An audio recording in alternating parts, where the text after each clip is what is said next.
Hello, and welcome to the comprehensive WWE history. In this series, we'll be going through the events that happened in the WWE/WWF. We'll be starting this series in the year 2000, starting on January 1st, and going through all of the televised broadcast shows.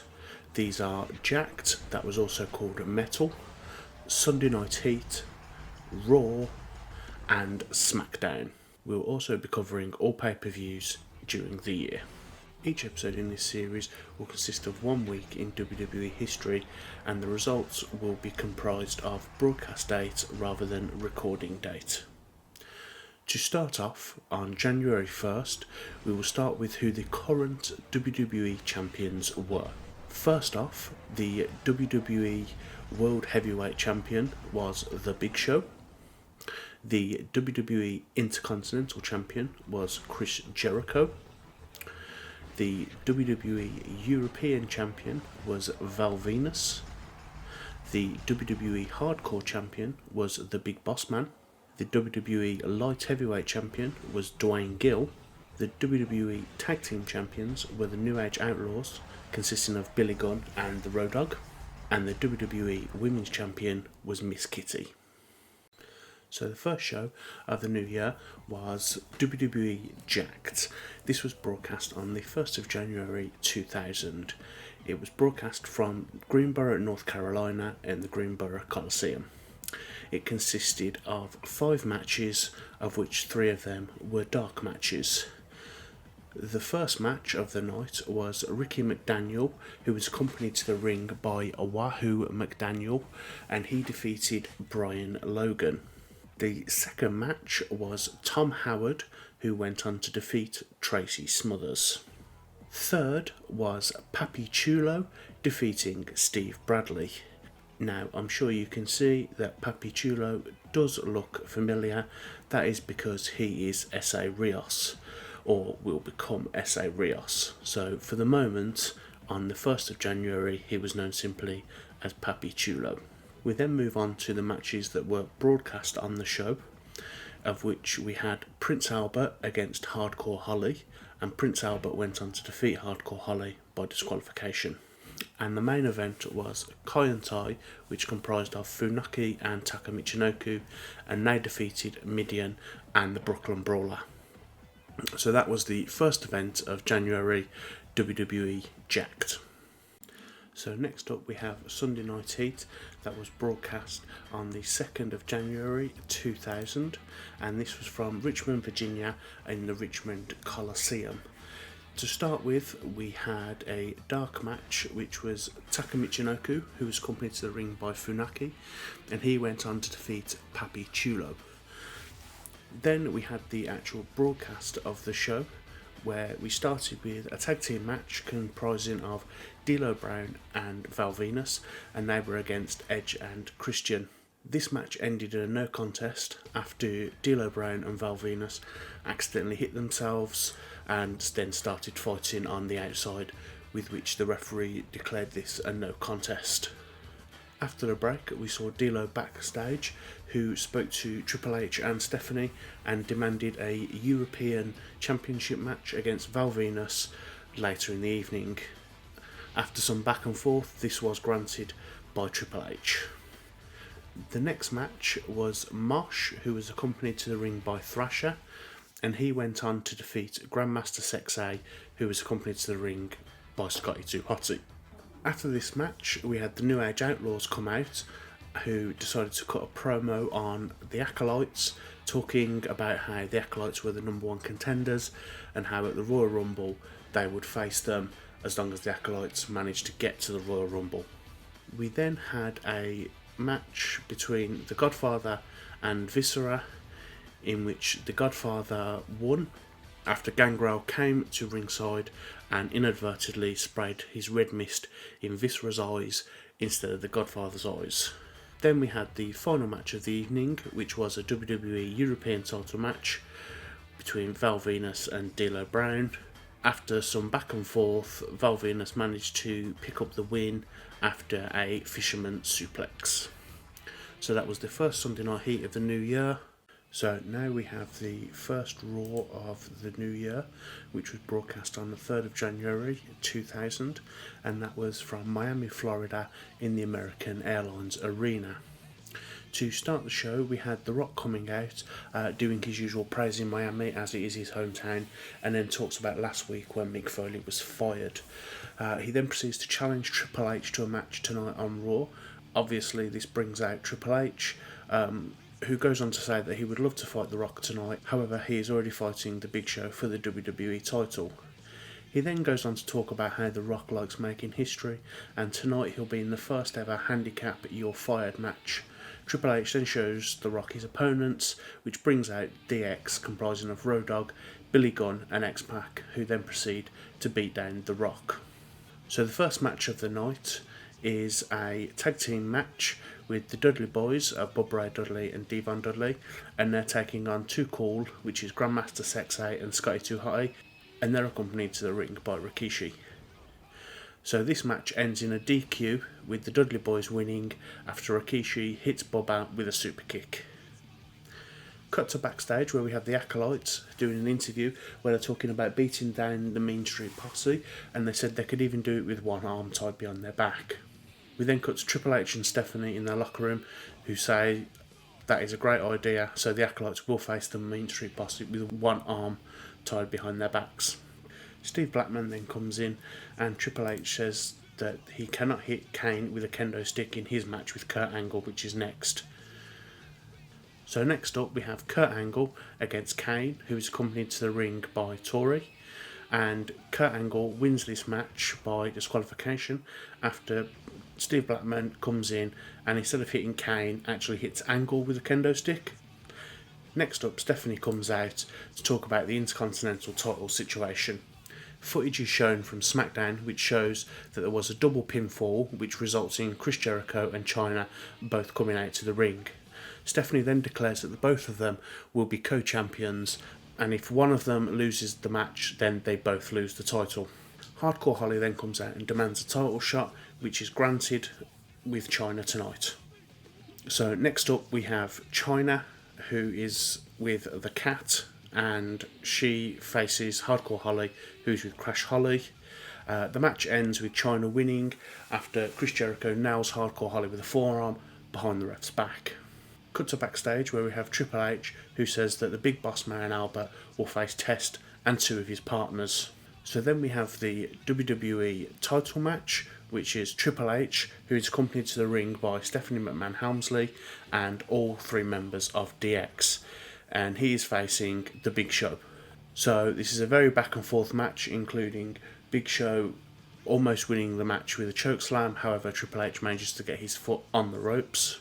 DX then comes down to the ring and distracts the referee, which allows Triple H to hit Big Show with a low blow, followed by the pedigree, in which he's able to pin him, and we have the first title change of the new year, which is Triple H becoming a 3-time WWE champion. After this, we have a 3-on-2 handicap match, which is Prince Albert and the Big Boss Man, and they're against Test and his two mystery partners, which are the Fabulous Moolah and Mae Young. The end of the match happens when Test goes to the top rope and Big Boss Man nails Test with the nightstick, causing him to fall off, which then results in Albert hitting him with the scissor kick and being able to pin him for the 1-2-3. Then we have the Acolytes of Bradshaw and Farouk, and they face the Mean Street Posse of Joey Abs, Pete Gas and Rodney. This is a very short match, which ends in a disqualification after the Dudleys hit the ring and attack both of the Acolytes, resulting in the Acolytes winning by disqualification and causing a 5-on-2 beatdown of the Acolytes. We then have a steel cage match, which is Jeff Hardy, accompanied to the ring by Matt Hardy and Terry, and he's against Al Snow. So to start off with, Al Snow pulls Terry into the ring and locks the cage so that she can't get out along with Jeff Hardy. After some back and forth, including Matt Hardy trying to scale the cage to get inside and Al Snow hitting his fingers with a steel chair, Jeff Hardy manages to escape after springboarding off the back of Al Snow and straight over the ring. This means that Al Snow is then left inside the cage with Terry to which he tries to get her, but Matt Hardy is able to enter the cage and attack Al Snow with the steel chair and get Terry to safety. So then the main event of Raw is a 3-on-1 handicap you're fired match, which is The Rock against D-Generation X of Mr. Ass, the Road Dogg and X-Pac. So before the match, Triple H announces that this will be a no disqualification match, which means that all three members of DX can be in the ring at the same time, and they proceed to beat down The Rock and beat him all around ringside. The end of the match comes when Mick Foley runs through the crowd, grabs a steel chair and manages to nail all three members of D-Generation X, including Triple H, who has run down to the ring. After this, The Rock is able to hit Billy Gunn with the rock bottom and get the 1, 2, 3 and manage to save his job. And that is the first Raw of the new millennium. So finally, we have the first SmackDown of the new year, which comes from Orlando, Florida, in the O Arena. And this was broadcast on the 6th of January 2000. So to start with, we have a recap of Raw, showing the events of Triple H winning the title against the Big Show. And then we cut to backstage, where Triple H, Stephanie and DX are all doing their usual talking. Stephanie then makes matches for tonight, including X-Pac against Big Show and Billy Gunn in a handicap match against the Acolytes, plus Triple H will also face a random superstar in a raffle lottery / pick. So the first match of the night, we have X-Pac against the Big Show. This match ends in a disqualification, with X-Pac winning after the Big Show shoves the referee, causing the disqualification. Afterwards, the Big Show continues his assault on the ref, hitting him with a choke slam. Cut to backstage and we have Chyna and Chris Jericho fighting about their upcoming match against both Hardcore and Crash Holly. The second match of the night, we have Chyna and Chris Jericho accompanied to the ring by the Cat, and they face the Hollies of Crash Holly and Hardcore Holly. The end of this match comes after Chyna hits Jericho with a clothesline on the outside, rolling him inside the ring, where Hardcore Holly hits the Falcon Arrow for the win. We then have a series of vignettes where a fake Mick Foley is walking around Disneyland doing usual mockery of Mick Foley. And we cut to backstage where Triple H and Stephanie are in their locker room. Triple H then leaves, and after this, Tori comes in and asking to use the bathroom. There's a quick shot of the Acolytes walking backstage for their upcoming match, and then we're back with Stephanie alone in the locker room when Road Dogg comes in, and they're discussing who Road Dogg will face this evening. Stephanie then says that Triple H is in the bathroom, so Road Dogg goes to confront him, only to find Tori in the bathroom. The third match of the evening, we have the Acolytes, which is Bradshaw and Farouk, and they go against Mr. Ass, Billy Gunn. The end of this match comes as a result of a disqualification after Road Dogg runs into the ring and attacks the Acolytes, causing them to win, and they then brawl through the crowd. Backstage, we have Kane in Triple H and Stephanie's locker room, who is not happy in regards to what happened earlier in the evening, and he demands a match against the Road Dogg. After Road Dogg hears this, he's not happy, but Triple H also tells him that if Billy Gunn interferes, that he's gone. The fourth match of the evening is Kane, accompanied to the ring by Tori, against the Road Dogg. The end of this match comes after Kane hits Road Dogg with a tombstone pole driver. The Rock is shown backstage, and we then cut to Triple H and Stephanie again, who tells her that he will be facing Kurt Angle later this evening. The fifth match of the night is the aforementioned Kurt Angle against The Rock. The end of this match comes after Steve Blackman runs to the ring in hopes of attacking what can only be assumed to be Kurt Angle. The Rock, however, stops him, brings him into the ring and takes his kendo stick. He then proceeds to attack both Steve Blackman and Kurt Angle with the kendo stick, causing the disqualification, which means that Angle does win this match by disqualification, thus keeping his undefeated record. The sixth match of the night is a six-man tag team match with Edge and Christian and Jeff Hardy, and Jeff Hardy is accompanied to the ring by his brother Matt Hardy and also Terry, and they're facing the team of Al Snow and the Dudley Boys, comprising of Bubba Ray Dudley and Devon Dudley. The end of this match comes after Edge hits a spear followed by a downward spiral on Devon for the win. Afterwards, Al Snow, not pleased with losing another match, attacks both the Dudley Boys with head. Next up, we have the Big Boss Man against Test. This match ends when Test wins after Albert comes in and accidentally nails the Big Boss Man with the bicycle kick instead of Test. So the next match up is Kai and Tai of Funaki and Taka Michinoku, and they're against the Mean Street Posse of Joey Abs, Pete Gas and Rodney. This match is heavily dominated by the Mean Street Posse until Rodney accidentally hits Pete Gas, which then means that Taka can come off the top rope and nail Rodney with a crossbody so that Funaki can roll him up for the win. Cut to backstage where we have all the wrestlers sitting waiting for the draw to see who will challenge Triple H. Triple H then comes out and says that anyone can face him this evening. Stephanie picks out the first name, which happens to be Andre the Giant. Triple H obviously believes that someone is playing a prank, so goes on to the next name. Stephanie picks again, and this time it's the Fabulous Moolah. Triple H obviously laughs off this one and says that to be impartial, someone else will pick the next ball. So he selects Howard Finkel, who in the process of walking up to the podium knocks over the tumbler. He then scrambles around and picks up a ball, which he then drops. He then picks it up again, revealing that the name that he has picked is Rikishi.